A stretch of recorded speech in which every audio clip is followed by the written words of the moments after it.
ಯಾಕವಳು ಅತ್ತೆ ಮನೇಲಿ ಕಣ್ಣೀರ್ ಹಾಕ್ತಾ ಇದ್ದಾಳೆ? ಯಾಕೆ ಅವಮಾನನ ಸಹಿಸ್ಕೊಂಡು ಜೀವನ ಮಾಡ್ತಾ ಇದ್ದಾಳೆ? ಯಾಕವಳಿಗೆ ಇಷ್ಟೊಂದು ಕಷ್ಟ?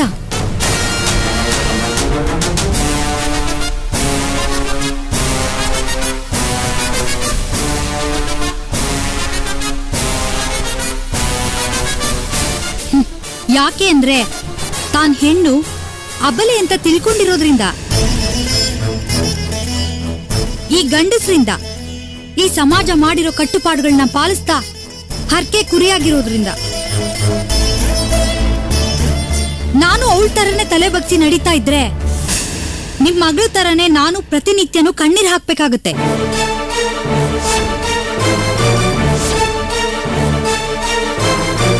ಅದು ನನ್ ಜಾಯಮಾನ ಅಲ್ಲ.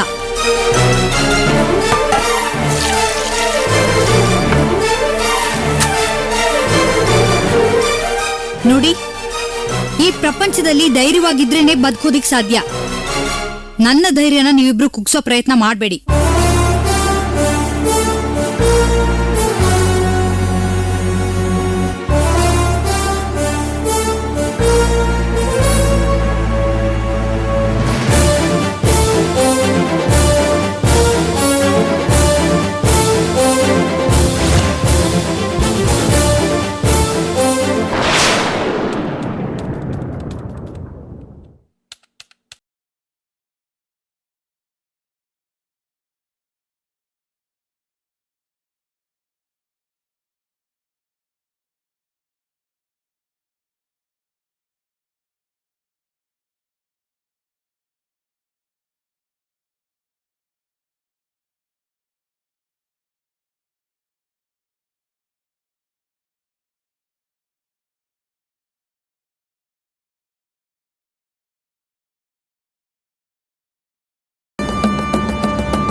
ನಾನು ಯಾಕೆ ಇಲ್ಲಿಗೆ ಬಂದಿದ್ದೀನಿ ಅಂತ ನಿನಗೆ ಚೆನ್ನಾಗಿ ಗೊತ್ತಿದೆ ಭಾಗ್ಯ.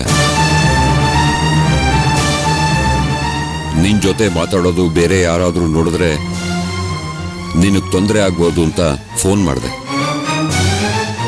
ನೀನ್ ಫೋನ್ ತೆಗಿಲಿಲ್ಲ. ಹೊರಗಡೆ ಸಿಕ್ಕಾಗ ನಿನ್ ಜೊತೆ ಮಾತಾಡೋದಕ್ಕೆ ಎಷ್ಟೆಷ್ಟೋ ಪ್ರಯತ್ನ ಪಟ್ಟೆ. ಅಲ್ಲೂ ನೀನ್ ನನ್ನ ಜೊತೆ ಮಾತಾಡಲಿಲ್ಲ. ಅದಕ್ಕೆ ಮನೆಯಲ್ಲಿ ಯಾರೂ ಇಲ್ದಿರೋದು ನೋಡ್ಕೊಂಡು ಇಲ್ಲೇ ನಿನ್ ಜೊತೆ ಮಾತಾಡೋದಕ್ಕೆ ಬಂದಿದ್ದೀನಿ.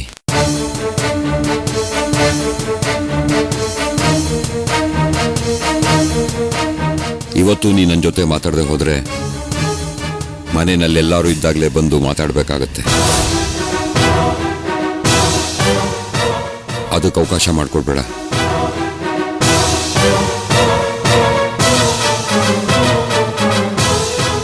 ಏನ್ ಬೇಕು ನಿನ್ಗೆ? ನನಗೆ ನನ್ನ ಮಗಳು ಬೇಕು.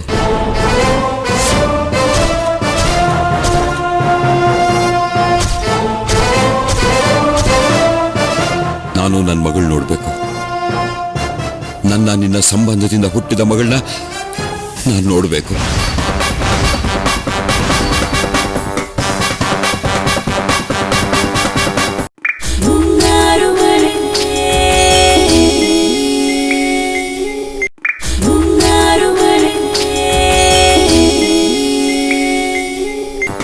ಎಲ್ಲಿದ್ದಾಳವಳು? ನನಗ್ ಗೊತ್ತಿಲ್ಲ. ಭಾಗ್ಯ, ಇದು ತಮಾಷೆ ವಿಷಯ ಅಲ್ಲ. ಹೇಳು, ನನ್ನ ಮಗಳು ಎಲ್ಲಿದ್ದಾಳೆ ಅಂತ ಹೇಳು. ನನಗ್ ಗೊತ್ತಿಲ್ಲ ಅಂತ ಹೇಳ್ತಿದ್ದೀನಲ್ಲ. ನನ್ನ ಮಗಳು ಎಲ್ಲಿದ್ದಾಳೆ ಅಂತ ನಿನಗೆ ಚೆನ್ನಾಗಿ ಗೊತ್ತಿದೆ. ಆದ್ರೂ ಗೊತ್ತಿಲ್ಲ ಅಂತ ಸುಳ್ಳು ಹೇಳ್ತಾ ಇದೀಯಾ? ಭಾಗ್ಯ, ಸುಳ್ಳು ಹೇಳೋದ್ರಿಂದ ಏನ್ ಪ್ರಯೋಜನ, ಏನ್ ಲಾಭ ಇದೆ? ನೀನಂತೂ ನನ್ನ ಮಗಳು ಸಾಕ್ಲಿಲ್ಲ, ಅದನ್ನ ನಾನು ಎಕ್ಸ್ಪೆಕ್ಟ್ ಮಾಡೋ ಇರ್ಲಿಲ್ಲ. ಅವತ್ತಿನ ಪರಿಸ್ಥಿತಿ ಹಾಗಿತ್ತು. ಈಗಿಷ್ಟು ವರ್ಷಗಳಾದ್ಮೇಲೆ ಇದ್ದಕ್ಕಿದ್ದ ಹಾಗೆ ಬಂದು ನನ್ನ ಮಗಳು ಎಲ್ಲಿ ಅಂತ ಕೇಳಿದ್ರೆ ನಾನೇನು ಹೇಳೋಕ್ಕಾಗತ್ತೆ? ನನ್ ಜೊತೆಲಂತೂ ಇಲ್ಲ. ಇದ್ದಿದ್ರೆ ನೀನ್ ಕೇಳಿದ ತಕ್ಷಣ ತೋರಿಸ್ತಿದ್ದೆ. ಅವಳನ್ನ ಕರ್ಕೊಂಬಂದು ತೋರ್ಸು ಅಂತ ನಾ ಹೇಳ್ತಿಲ್ಲ. ಅವಳು ಎಲ್ಲಿದ್ದಾಳೆ ಅಂತ ಹೇಳು, ಅಷ್ಟು ಸಾಕು. ನೀನ್ 100 ಸತಿ ಕೇಳಿದ್ರು ನನ್ನ ಹತ್ರ ಇರೋದು ಒಂದೇ ಉತ್ತರ. ಖಂಡಿತವಾಗ್ಲೂ ನನಗ್ ಗೊತ್ತಿಲ್ಲ. ನೋಡು, ನೀನ್ ಹೀಗ್ ಸೇಡ್ ತೀರ್ಸ್ಕೊಳ್ಳೋದು ಒಳ್ಳೇದಲ್ಲ. ನಾನಾಗ ತಪ್ಪು ಮಾಡಿದ್ದಕ್ಕೆ ಈಗ ಶಿಕ್ಷೆ ಕೊಡ್ಬೇಡ. ನಿನಗೆ ನನ್ನ ಮೇಲೆ ಇಷ್ಟೊಂದು ದ್ವೇಷ ಇದೆ ಅಂತ ನನಗೆ ಗೊತ್ತಿರಲಿಲ್ಲ. ಆದ್ರೂ ಕೇಳ್ಕೊಳ್ತಾ ಇದ್ದೀನಿ, ನನ್ನ ಮಗಳು ಎಲ್ಲಿದ್ದಾಳೆ ಅಂತ ದಯವಿಟ್ಟು ಹೇಳು. ಹೇಳೋಕೆ ನನ್ನ ಹತ್ರ ಏನು ವಿಷಯ ಇಲ್ಲ. ಅರ್ಥ ಮಾಡ್ಕೋ. ಭಾಗ್ಯ, ನಾನು ಎಂಥ ಪರಿಸ್ಥಿತಿಲಿದ್ದೀನಿ ಅಂತ ನಿನಗೆ ಗೊತ್ತಾಗಲ್ವಾ? ನನಗೆ ಮೈಯಲ್ಲಿ ಹುಷಾರಿಲ್ಲ.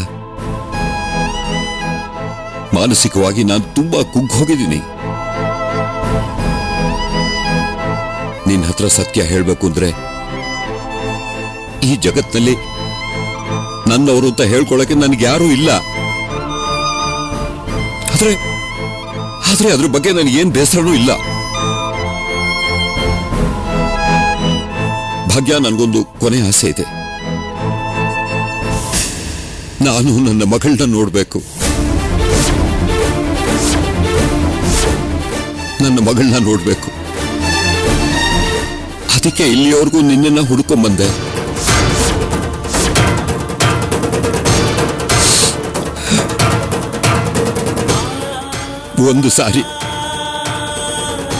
ಒಂದೇ ಒಂದು ಸಾರಿ ನಾನು ನನ್ನ ಮಗಳನ್ನ ನೋಡ್ಬೇಕು. ಆಮೇಲೆ ನಾನು ನಿಶ್ಚಿಂತೆಯಿಂದ ಸಾಯ್ತೀನಿ. ಭಾಗ್ಯ, ಪ್ಲೀಸ್, ಅವಳು ಎಲ್ಲಿದ್ದಾಳೆ ಅಂತ ಹೇಳು, ಪ್ಲೀಸ್. ನನಗ್ ಗೊತ್ತಿಲ್ಲ ಗೊತ್ತಿಲ್ಲ ಗೊತ್ತಿಲ್ಲ. ಭಾಗ್ಯ, ನೀನ್ ಸುಳ್ಳು ಹೇಳ್ತಾ ಇದೀಯಾ? ಅದರಿಂದ ನನಗೇನು ಲಾಭನೂ ಇಲ್ಲ, ನಷ್ಟನೂ ಇಲ್ಲ. ನನ್ನ ಮಗಳನ್ನ ನೀನೇನಾದ್ರೂ ಅನಾಥಾಶ್ರಮದಲ್ಲಿ ಬಿಟ್ಬಿಟ್ಟಿದೀಯಾ? ಆ ಅನಾಥಾಶ್ರಮ ಎಲ್ಲಿದೆ ಅಂತ ಹೇಳು, ನಾನೇ ಅಲ್ಲಿಗೆ ಹೋಗಿ ನೋಡ್ತೀನಿ ಅವಳನ್ನ. ನಮ್ಮ ವಿಷಯ ಅವಳಿಗೆ ಏನೂ ಹೇಳೋದಿಲ್ಲ. ನಾನು ಅವಳ ತಂದೆ ಅಂತ ಒಂದು ಸಣ್ಣ ಸುಳುವು ಕೂಡ ಕೊಡೋದಿಲ್ಲ. ದೂರದಿಂದಾನೇ ಅವಳನ್ನ ಕಣ್ತುಂಬ ನೋಡ್ಕೊಂಡು ಹೊರಟೋಗ್ತೀನಿ. ಆಮೇಲೆ ನಾನು ನಿನ್ ಜೀವನದಲ್ಲಾಗ್ಲಿ ಅವಳ ಜೀವನದಲ್ಲಾಗ್ಲಿ ಮತ್ತೆ ಕಾಣಿಸ್ಕೊಳ್ಳೋದಿಲ್ಲ. ನಾನು ಅವಳನ್ನ ಯಾವ ಅನಾಥಾಶ್ರಮದಲ್ಲೂ ಬಿಟ್ಟಿಲ್ಲ, ಅಷ್ಟು ಮಾತ್ರ ನಿಜ. ಉಳಿದಿದ್ದು ನನ್ಗೇನೂ ಗೊತ್ತಿಲ್ಲ. ಪ್ಲೀಸ್, ಇಲ್ಲಿಂದ ಹೊರಟು ಬಿಡು. ಇಲ್ಲ, ನೀನ್ ಸುಳ್ಳು ಹೇಳ್ತಾ ಇದೀಯ ಭಾಗ್ಯ. ಇಲ್ಲ, ನನ್ನ ಮಗಳು ಎಲ್ಲಿದ್ದಾಳೆ ಅಂತ ನಿನಗೆ ಗೊತ್ತಿದೆ. ಗೊತ್ತಿಲ್ಲ. ಗೊತ್ತಿದೆ. ನನಗ್ ಗೊತ್ತಿಲ್ಲ. ನಿನ್ನ ಹಠನೆ ನೀ ಸಾಧಿಸ್ತಾ ಇದೀಯ ಅಲ್ವಾ? It's okay. ಆದ್ರೆ ಇದರಿಂದ ನೀನ್ ಗೆದ್ದೆ ಅಂತ ಮಾತ್ರ ತಿಳ್ಕೋಬೇಡ. ನಿಜ ಹೇಗ್ ತಿಳ್ಕೋಬೇಕು ಅಂತ ನನಗೆ ಗೊತ್ತಿದೆ. ತಿಳ್ಕೊಳ್ತೀನಿ. ಇವತ್ತಲ್ಲ ನಾಳೆ ನನ್ನ ಮಗಳು ಎಲ್ಲಿದ್ದಾಳೆ ಅಂತ ನಾನು ಹುಡುಕ್ತೀನಿ. ಎಸ್.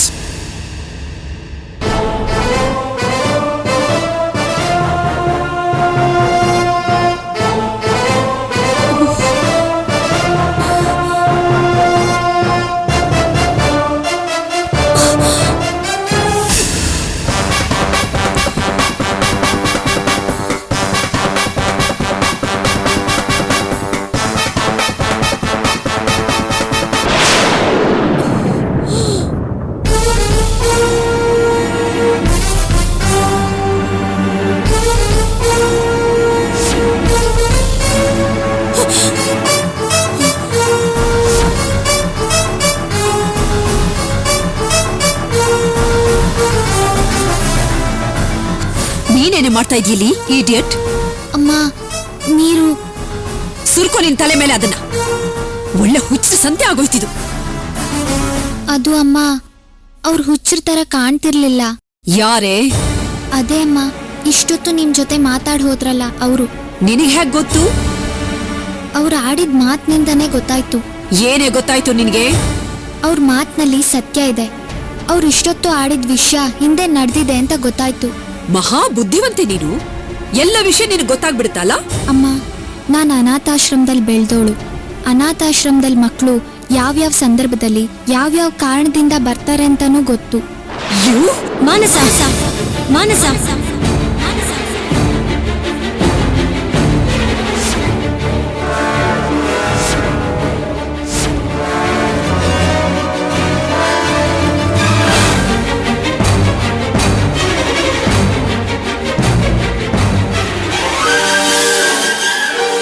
ಹೀಗೆಲ್ಲ ಅಧಿಕ ಪ್ರಸಂಗಿತನ ಮಾಡಬಾರ್ದು ಅಂತ ಗೊತ್ತಾಗಲ್ಲ ನಿನ್ಗೆ? ಅತ್ತೆ, ಏನಾಯ್ತು? ನಾನೇ ಹೇಳ್ತೀನಿ ಅಕ್ಕ. ಯಾರೋ ಬಂದಿದ್ರು. ಅಮ್ಮ ಅವ್ರಿಗೆ ನೀರ್ ಕೊಡಕ್ ಹೇಳಿದ್ರು.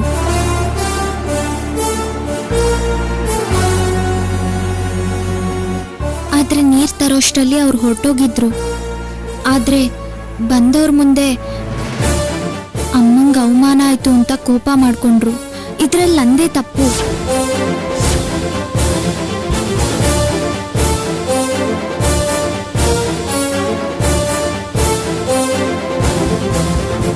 ನೀರ್ ತರೋದ್ ಬಿಟ್ಟು ಬೇರೆ ಏನೋ ಮಾಡ್ತಿದ್ದೆ. ಅದಕ್ಕೆ ಲೇಟ್ ಆಯ್ತು ಅಕ್ಕ.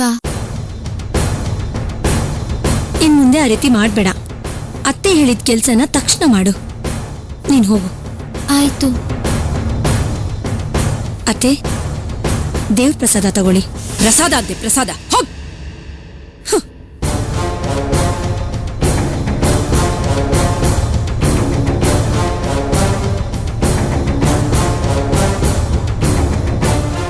ಇವ್ರು ಈಗ್ಲೇ ವಕ್ರಿಸ್ಕೋಬೇಕಾಗಿತ್ತ? ಏನ್ ಮಾಡೋದೀಗ? ಈ ಮಾನಸ ನಿರ್ಮಲ ಹತ್ರ ಹೇಳ್ಬಿಟ್ರೆ ನನ್ ಕಥೆ ಮುಗ್ದೇ ಹೋಯ್ತು.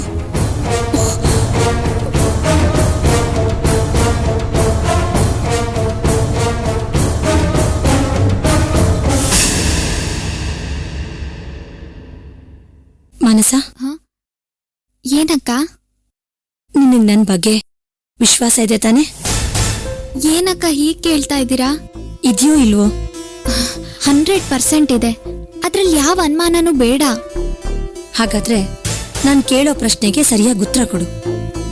ಯಾವ ವಿಷಯನೂ ಮುಚ್ಚಿಡಬಾರ್ದು. ಇಲ್ಲ, ಮುಚ್ಚಿಡಲ್ಲ. ಅತ್ತೆ ನಿನ್ನ ಹೊಡೆಯೋದಕ್ಕೆ ಕೈ ಎತ್ತಿದ್ರು. ನಾನ್ ಬಂದಿದ್ದನ್ನ ನೋಡಿ ಸುಮ್ಮನೆ ನಿನ್ನ ಬೈಯೋರ್ ತರ ನಾಟಕ ಮಾಡಿದ್ರು. ಯಾಕೆ? ಆಗ್ಲೇ ಹೇಳಿದ್ನಲ್ಲ. ಅದ್ ಸುಳ್ಳು ಅಂತ ನನಗ್ ಗೊತ್ತು. ಈಗ ನಿಜ ಹೇಳು, ಯಾಕೆ ನಿನ್ನ ಹೊಡೆಯೋಕ್ ಹೋದ್ರು? ತಪ್ಪು ನಂದೇ ಅಕ್ಕ. ಅದನ್ನ ನಾನ್ ನಿರ್ಧಾರ ಮಾಡ್ತೀನಿ. ಏನ್ ನಡೀತು ಅನ್ನೋದನ್ನ ನೀನ್ ಹೇಳು. ಮನೆಗೆ ಯಾರೋ ಒಬ್ರು ಗಂಡಸ್ರು ಬಂದಿದ್ರು. ಯಾರೋ ಅಂದ್ರೆ? ನೀನ್ ಅವ್ರನ್ನ ಮೊದ್ಲು ಈ ಮನೇಲಿ ನೋಡಿದ್ಯಾ? ಇಲ್ಲ, ನೋಡಿಲ್ಲ. ಯಾರಿರ್ಬೋದು? ಅವ್ರನ್ನ ನೋಡಿದ್ರೆ ಡೊನೇಷನ್ ಕೇಳಕ್ ಮನೆ ಮನೆಗೂ ಬರ್ತಾರಲ್ಲ, ಹಾಗಿದ್ರು. ಆಮೇಲೆ ಅಮ್ಮ ಅವ್ರಿಗೆ ಮನೆ ಒಳಗ್ ಯಾಕೆ ಬಂದೆ ಅಂತ ಬೈದ್ರು. ಆಮೇಲೆ ನನ್ನ ಕೂಗಿ ಅವ್ರಿಗೆ ನೀರ್ ಕೊಡಕ್ ಹೇಳಿದ್ರು. ಬಂದವ್ರ ಜೊತೆ ಅತ್ತೆ ಏನ್ ಮಾತಾಡ್ತಿದ್ರು? ನನಗ್ ಗೊತ್ತಿಲ್ಲ. ನೀರ್ ತಗೊಂಡ್ ಹೋಗೋದನ್ ಬಿಟ್ಟು ಬೇರೆ ಏನೋ ಕೆಲ್ಸಕ್ಕೆ ಕೈ ಹಾಕಿದ್ದೆ. ಮತ್ತೆ ಕೈಯಲ್ಲಿ ನೀರಿನ ಲೋಟ ಇಟ್ಕೊಂಡಿದ್ದೆ. ಸ್ವಲ್ಪ ಹೊತ್ತಾದ್ಮೇಲೆ ಅಮ್ಮ ನೀರ್ ಕೊಡಕ್ ಹೇಳಿದ್ ನೆನ್ಪಾಯ್ತು. ತಕ್ಷಣ ನೀರ್ ತಗೊಂಡ್ ಹೋಗಿ ಕೊಡೋಷ್ಟರಲ್ಲಿ ಅವ್ರು ಹೊರಟೋಗಿದ್ರು ಅಕ್ಕ. ಸರಿಯಾದ ಸಮಯಕ್ಕೆ ನೀರ್ ಕೊಟ್ಟಿಲ್ಲ ಅಂತ ಅದಕ್ಕೆ ಅಮ್ಮಂಗೆ ಇನ್ಸಲ್ಟ್ ಆಯ್ತು ಅವ್ರ ಎದುರುಗಡೆ. ನನಗ್ ಮರ್ತೋಯ್ತು ಅಂತ ಅಮ್ಮನ ಹತ್ರ ಹೇಳ್ಕೊಂಡೆ. ಅದಕ್ಕೆ ಅವರು ಕೋಪನ ಜಾಸ್ತಿ ಮಾಡ್ಕೊಂಡು ಇನ್ ಮುಂದೆ ಹಾಗೆ ಮರಿಬಾರ್ದು, ಹಾಗೆ ಮಾಡ್ತೀನಿ ಅಂತ ಹೊಡಿಯಕ್ ಬಂದ್ರು.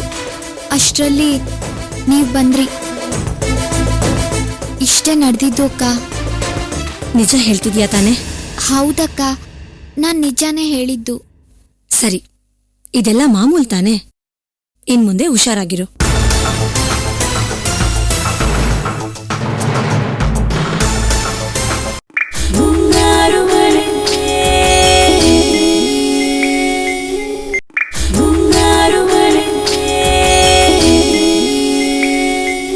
ಇದೆಲ್ಲ ಮಾಮೂಲ್ ತಾನೆ. ಇನ್ಮುಂದೆ ಹುಷಾರಾಗಿರು.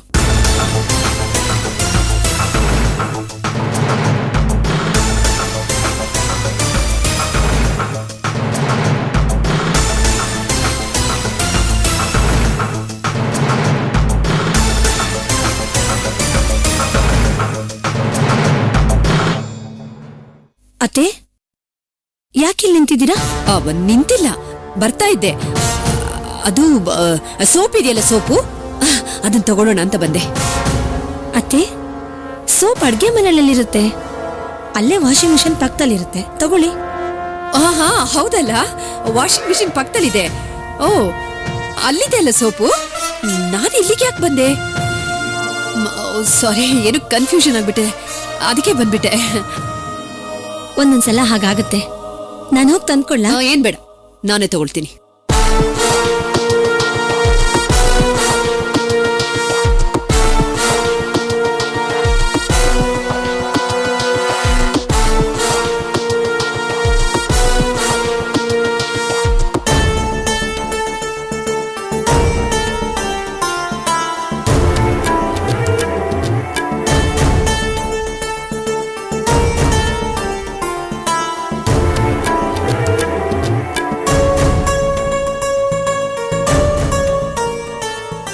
ಏ ರಾಮಚಂದ್ರ, ಏನೋ ಮಾತಾಡ್ಬೇಕು ಅಂತ ಹೇಳ್ದೆ ಸುಮ್ಮನೆ ಕೂತಿದ್ಯಲ್ಲ, ಏನ್ ವಿಷಯ? ಅದೇ ಕಣೋ, ನಮ್ಮ ರಾಧಿಕಾ ಬಗ್ಗೆ ಮಾತಾಡೋಣ ಅಂತ. ರಾಮಚಂದ್ರ, ಗಂಡ ಹೆಂಡತಿ ನೀವಿಬ್ರು ಆರಾಮಾಗಿದ್ರಿ, ನಾವು ಬಂದು ಇಲ್ಲ ಸಮಸ್ಯೆ ನಿಮ್ ತಲೆ ಕಡ್ದಾಗಾಯ್ತು. ಎಲ್ಲ ನಮ್ಮ ಹಣೆ ಬರ. ಸುಮ್ಮನೆ ನೀವ್ಯಾಕೆ ತಲೆ ಕೆಡ್ಸ್ಕೊತೀರಾ? ಏಯ್, ಯಾಕೋ ಯಾಕೆ ಹೀಗೆ ಮಾತಾಡ್ತಾ ಇದೀಯಾ? ಏನಾಯ್ತು ನಿನಗೆ? ಅಲ್ಲ ಕಣೋ, ನಿನ್ನ ಸಮಸ್ಯೆ ನನ್ನ ಸಮಸ್ಯೆ ಅಲ್ವಾ? ನೀನು ಒದ್ದಾಡ್ತಾ ಇರೋದು ನೋಡ್ಕೊಂಡು ನಾನು ಸುಮ್ಮನೆ ಇರೋದಕ್ಕೆ ಸಾಧ್ಯನಾ? ಅದು ನಿನ್ನ ಮಗಳ ವಿಷಯದಲ್ಲಿ. ನೋಡಿ, ನಮ್ಗೆ ರಾಧಿಕಾ ಬೇರೆ ಅಲ್ಲ, ನಮ್ಮ ಮಗಳು ನಿರ್ಮಲಾ ಬೇರೆ ಅಲ್ಲ, ಇಬ್ರು ಒಂದೇ. ಅದು ನಿಮ್ಮ ದೊಡ್ಡ ಗುಣ. ಇವತ್ ನೋಡಿದ್ರಲ್ಲ ನಮ್ಮ ಮಗಳ ನಡವಳಿಕೆ, ತಲೆ ತಗ್ಸೋ ಹಾಗಾಗೋಯ್ತು. ಯಾಕಮ್ಮ ಹೀಗೆಲ್ಲ ಅನ್ಕೋತೀರಾ? ಲೋ ನಿಲ್ಕಂಟು, ನಮ್ಮ ಮಕ್ಕಳ ತಪ್ಪನ್ನ ನಾವೇ ತಾನೇ ತಿದ್ದಬೇಕು. ಒಂದು ಹೆಣ್ಣು ಮಗುವಿಗೆ ಯಾವ ವಯಸ್ಸಿನಲ್ಲಿ ಏನೇನು ಮಾಡಬೇಕೋ ಅದನ್ನು ಮಾಡೋದು ತಂದೆ ತಾಯಿಗಳ ಕರ್ತವ್ಯ. ಅಂದ್ರೆ ತಂದೆಯಾಗಿ ನಾನು ನನ್ನ ಕರ್ತವ್ಯ ನಿಭಾಯಿಸಲಿಲ್ಲ ಅಂತಾನ ನಿನ್ನ ಅಭಿಪ್ರಾಯ? ಅಯ್ಯೋ, ನನ್ನ ಮೇಲೆ ಕೋಪ ಮಾಡ್ಕೋಬೇಡ, ನಾನು ನಿನ್ನನ್ನು ದೂಷಿಸ್ತಾ ಇಲ್ಲ. ರಾಧಿಕಾಗೆ ಈಗಾಗಲೇ ಮದುವೆ ಆಗಬೇಕಾಗಿತ್ತು, ಅವಳಿಗೆ ಮದುವೆ ವಯಸ್ಸು ಮೀರಿ ಹೋಗಿದೆ.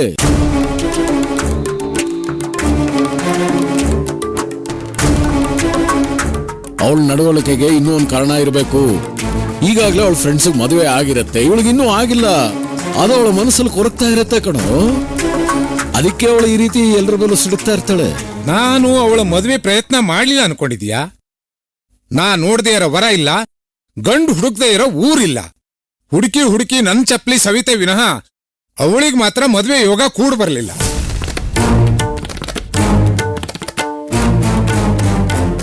ಈಗ ಅವಳ ಮುಂದೆ ಮದುವೆ ವಿಷಯ ಎತ್ತಿದ್ರು ಸಾಕು, ಸಿಕ್ಕಾಪಟ್ಟೆ ಕಿರ್ಚಾಡ್ಬಿಡ್ತಾಳೆ.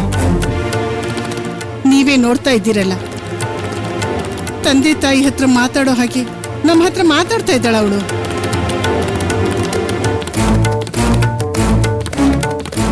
ನಾವು ನಮ್ಮ ಮಗಳು ಅಂತ ಅವಳ ನಡವಳಿಕೆನ ಸಹಿಸ್ಕೊಳ್ತೀವಿ. ಆದ್ರೆ ಹೊರಗಿನವ್ರು ಏನ್ ಅನ್ಕೊಳ್ತಾರೆ? ಈ ಹುಡುಗಿಗೆ ಬಹಳ ಅಹಂಕಾರ ಅನ್ಕೊಳ್ಳೋದಿಲ್ವಾ?